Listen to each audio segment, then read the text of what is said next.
bawah bulan separuh. Ini perjalanan pertamaku menjejakkan kaki ke kotamu, kampung kelahiranmu. Tapi sebelum mendengarkan cerita ini, silahkan subscribe dan klik tanda lonceng, untuk berlangganan secara gratis cerita-cerita baru dari kami. Mari kita bangun channel ini bersama-sama, silahkan bagikan cerita ini untuk teman-teman Anda yang lain, terima kasih. Tak pernah terbayangkan sebelum ini, aku bisa sampai ke kotamu. Pulau Sumatera sungguh tak pernah masuk dalam peta anganku. Tetapi, sebulan lalu, tiba-tiba seperti mimpi aku bisa menyeberangi laut dan Selat Sunda. Mimpikah aku? Kau meyakinkan aku, kalau aku dalam dunia nyata. Kau cubit lenganku, kau sentuh pipiku. Terasakan, aku mengangguk. Berarti aku memang tidak bermimpi. Kapal cepat yang menyeberangkan aku dari dermaga Merak ke pelabuhan Bakauheni, telah menjadikan nyata bagiku bisa sampai ke kota kelahiranmu. Di sini, pertama sekali yang kucicipi adalah buah durian. Menurutmu buah berkulit duri tajam ini adalah makanan yang nikmat, bisa dibuat apa saja. Bisa dimakan langsung, diawetkan hingga menjadi nama lain yaitu tempoyak, dodol durian. Atau bisa kita campur sambal untuk lauk makan nasi. Makanmu bisa bergairah, 3 piring tanpa kau sadari bisa masuk ke mulutmu, katamu.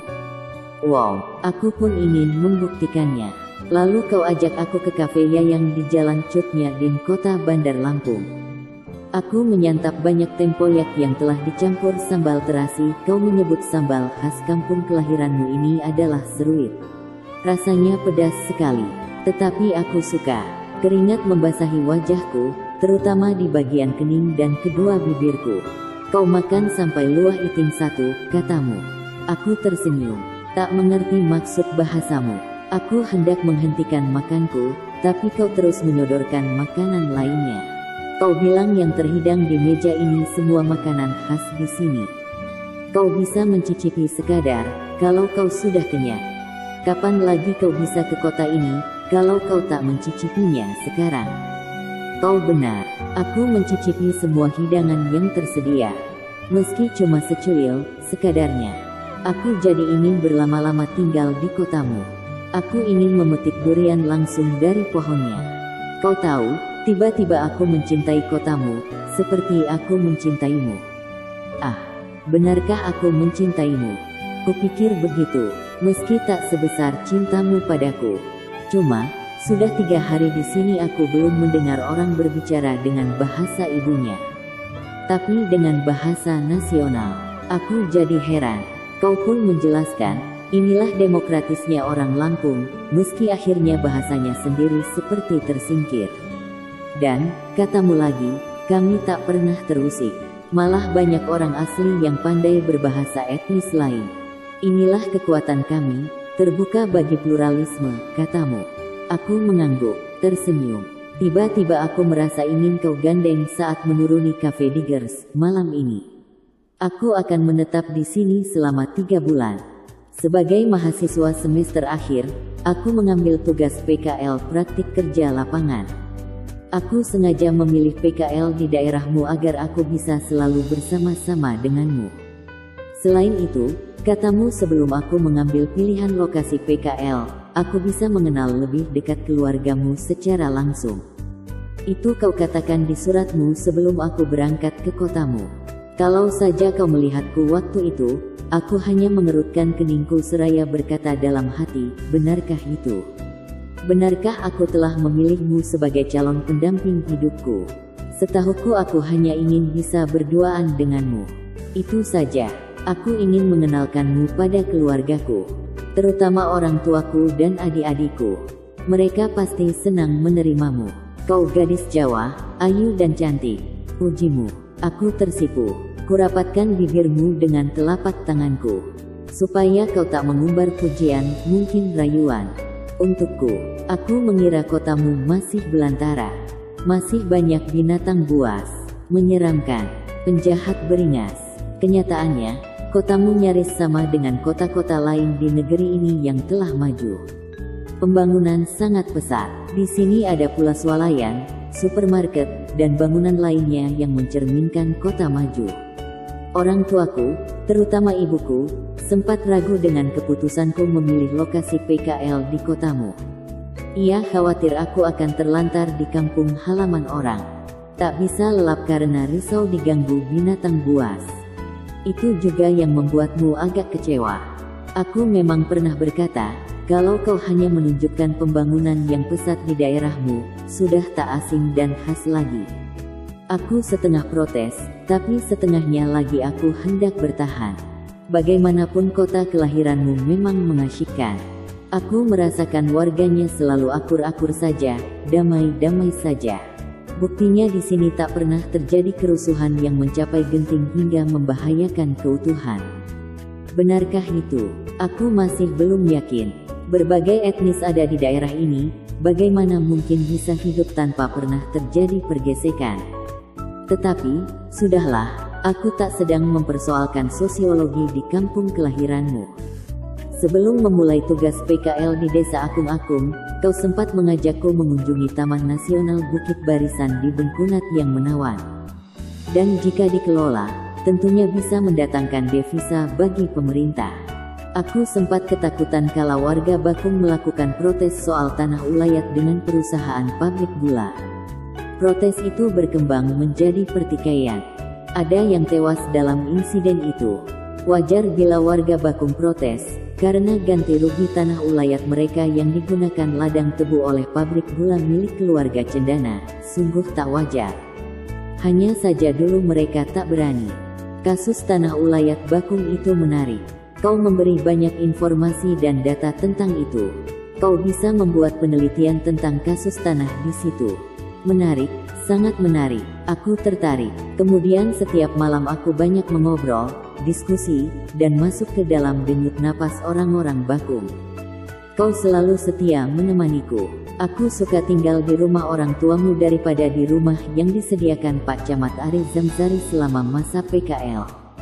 Rumah tinggalmu terkesan khas, rumah panggung. Suatu hal baru yang tak kujumpai di tanah Jawa. Seluruh penyangga rumahmu terbuat dari kayu. Kayu dari batang yang kuat dan tahan lama. Katamu sudah hampir 70 tahun. Rumah khas seperti itu kini banyak disukai orang-orang berduit dari kota. Aku jadi ingin menetap di sini kelak. Setelah kau menyunting aku, tentunya. Tetapi, mungkinkah itu? Menurut adatmu, anak tertua sebagai penyimbang, harus menikah dengan gadis asli daerahmu. Kau menyebutnya Muli. Dengan begitu kau bisa mendapatkan warisan. Anak-anakmu akan mendapatkan gelar dan diperkenankan cakak pepadun. Aku yang bukan gadis asli daerah ini bagaimana mungkin bisa mendampingimu? Aku sempat ragu juga. Meski orang tuamu, keluargamu, tampak baik-baik saja denganku. Keluargamu sangat menerima kehadiranku. Itulah yang membuatku betah selama PKL. Namun, diam-diam aku juga bertanya pada diriku sendiri. Sungguhkah aku ingin menikah denganmu? Jangan-jangan tidak. Jangan-jangan aku salah menafsirkan perasaanku padamu.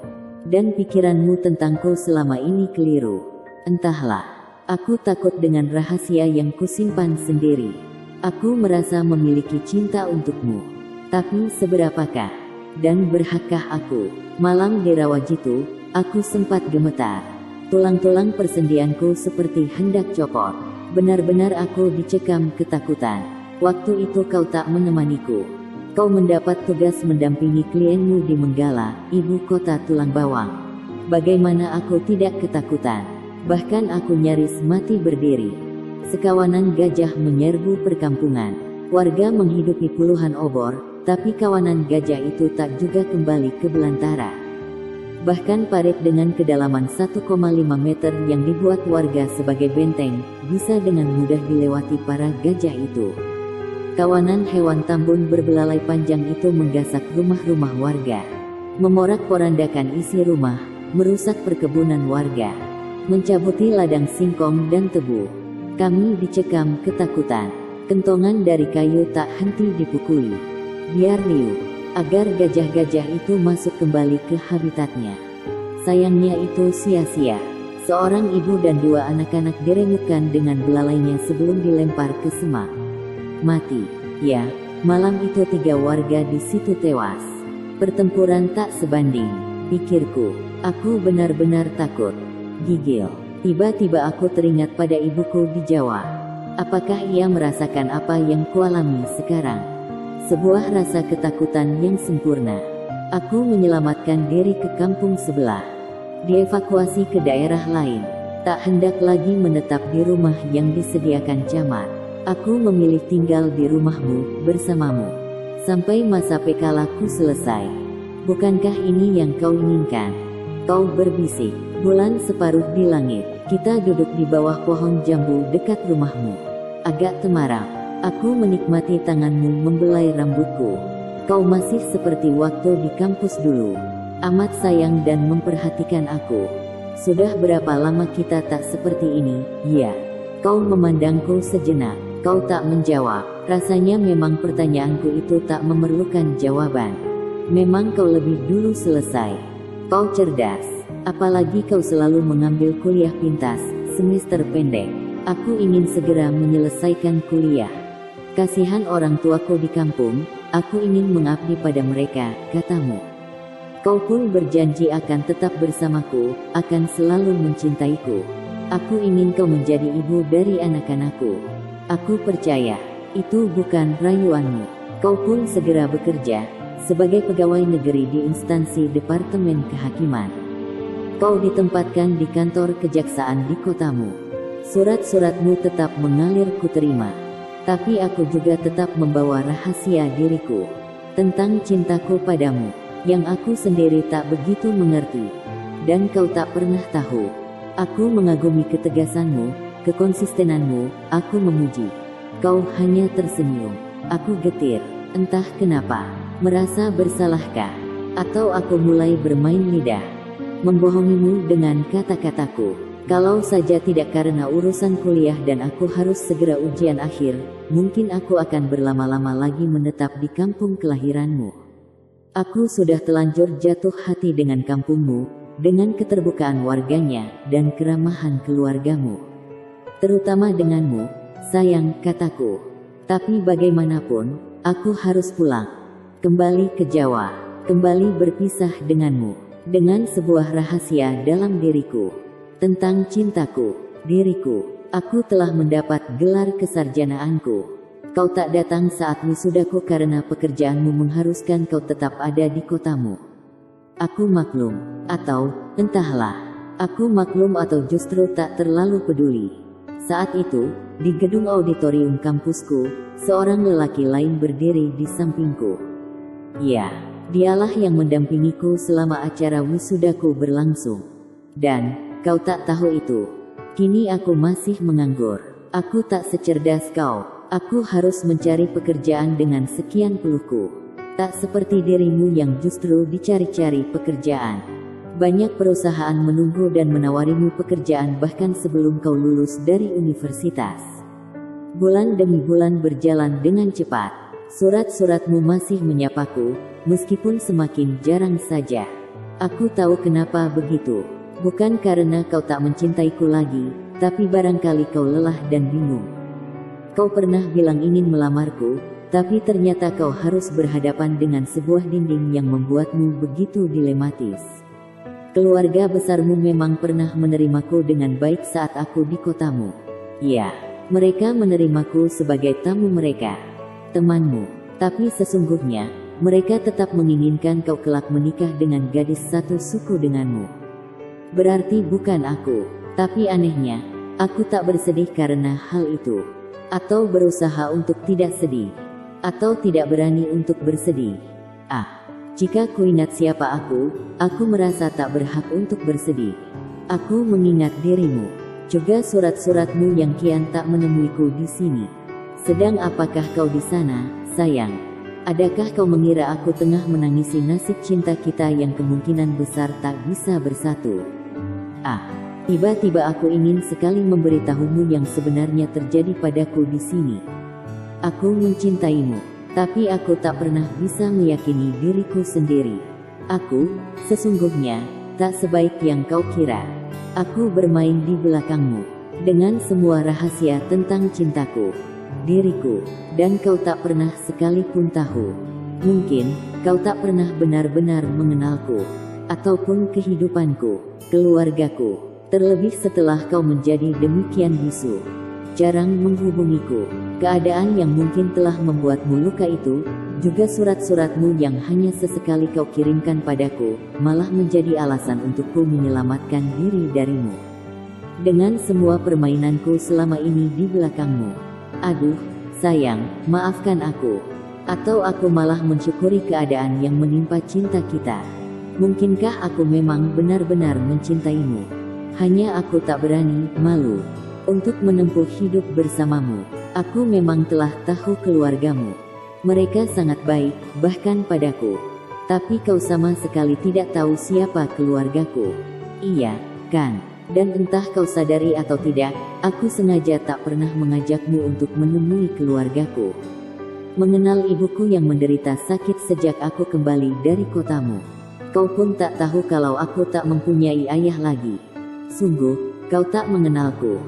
Selama ini aku yang kau lihat bukanlah aku yang sebenarnya. Maka ada rasa senang ketika ku tahu keluargamu menolak rencanamu untuk menikahiku. Aku pun tak memprotesmu ketika kau mulai jarang menyuratiku di sini. Mungkin ini yang terbaik untukmu. Karena kau tak tahu aku. Barangkali, kalau kau tahu siapa aku, kau juga akan langsung meninggalkanku begitu saja. Barangkali tak akan pernah ada rencana pernikahan kita di kepalamu. Aku duduk di sisi kanan ranjang yang menopang tubuh kurus ibuku, di rumah kami yang sempit. Sudah cukup lama ia sakit, dan sudah begitu banyak obat yang masuk ke perutnya. Tapi ia tak juga beranjak sembuh. Malah sebaliknya, dadaku sesak, memikirkan keadaan keluargaku, ibuku, dan dua adikku yang masih kecil-kecil. Uang yang kumiliki telah terkuras untuk membeli obat-obatan ibuku. Aku beruntung masih bisa menyelesaikan kuliahku. Aku ingat pada kekasihku di seberang. Semua kenangan indahku bersamanya di kota kelahirannya, masih kuingat dengan sangat rapi. Kini aku tak pernah lagi mendengar kabarnya. Barangkali dia sudah menikah, pikirku. Entahlah, aku pun ingin menghilang darinya. Saat ini aku harus memfokuskan diriku untuk keluargaku, agar adik-adikku tidak terlantar. Seperti selama ini akulah tiang keluarga ini. Dan aku berhasil, bahkan dapat membiayai kuliahku. Meski, cara yang kupilih ini tidak sesuai dengan hatiku sendiri. Tapi, aku terpaksa melakukannya. Mataku berkaca-kaca. Kesejukan udara pagi berubah menyakitkan bagiku. Suara embun yang menitik di daun kurasakan seperti jarum-jarum yang menusuki dadaku. Aku berusaha menahan rasa sedihku. Di hadapanku, ibuku menghembuskan napasnya yang terakhir. Dua adikku hanya menangis dan menangis.